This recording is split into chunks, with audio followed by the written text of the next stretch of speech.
এই লোকটির কাছে টাকা ছিল না, তবুও সে সবচেয়ে দামি ওয়েলিংটন স্টেক এবং ২০০৩ সালের ইতালীয় ওয়াইনের একটি বোতল অর্ডার করে। ওয়েটার চলে যেতেই সে চশমাটা খুলে একটা লম্বা শ্বাস নেয়। কিছুক্ষণ পরেই প্রথম স্টেকটি আসে। লোকটি প্রথমে কাঁটা চামচ দিয়ে আলতো করে খোঁচা দেয়, তারপর হাত দিয়ে মাংসের তাপমাত্রা পরীক্ষা করে এবং মাথা নাড়ে। স্টিকটা ভেতর থেকে ঠান্ডা।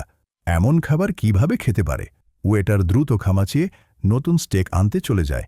পশ্চিমা রেস্তোরাঁয় খাবার ফেরত পাঠানো একটা সাধারণ ব্যাপার ছিল, তাই হেড শেফ তেমন পাত্তা দেয়নি। কিন্তু দ্বিতীয় স্টোকটিও প্রত্যাখ্যান করা হয় এবং তারপর তৃতীয়টিও।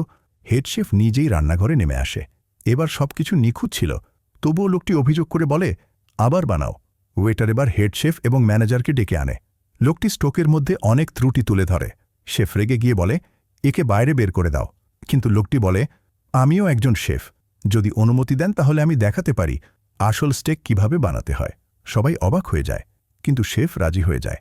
লোকটি রান্নাঘরে যায়, প্রথমে পরিচ্ছন্নতা দেখে, তারপর স্টোভের কাছে যায়, একটি ফিলেট স্টেক প্যানে রাখে এবং ততক্ষণ সিয়ার করে যতক্ষণ না সেটির আকার ঠিকঠাক হয়। তারপর উপর থেকে গোলমরিচ ছড়িয়ে দেয়। একটি পেস্ট্রি শিট নিয়ে তাতে ছোট ছোট ছিদ্র করে এবং এগ ওয়াশ লাগিয়ে দেয়, যাতে এটি আটকে থাকে। সে পেস্ট্রির উপর 2টি চিজ স্লাইস রাখে এবং স্টেকটি মোড়ে দেয়।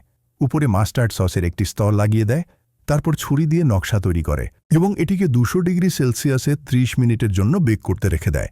এবার সস বানানোর পালা, যা ছিল সবচেয়ে বড় চ্যালেঞ্জ, কারণ লোকটি সম্প্রতি তার স্বাদ অনুভব করার ক্ষমতা হারিয়ে ফেলেছিল। এখন তাকে স্বাদ দিয়ে নয়, অনুভূতি দিয়ে রান্না করতে হতো। সৌভাগ্যবশত তার প্রাক্তন প্রেমিকা প্রতিটি ধাপ লিখে রেখে গিয়েছিল, তাই সে সঠিক মাপে সস তৈরি করে। 2.5 গ্রাম চিনি, 5 গ্রাম লবণ, 5 গ্রাম তাজা গোলমরিচের গুঁড়ো এবং 40 মিলিলিটার রেড ওয়াইন।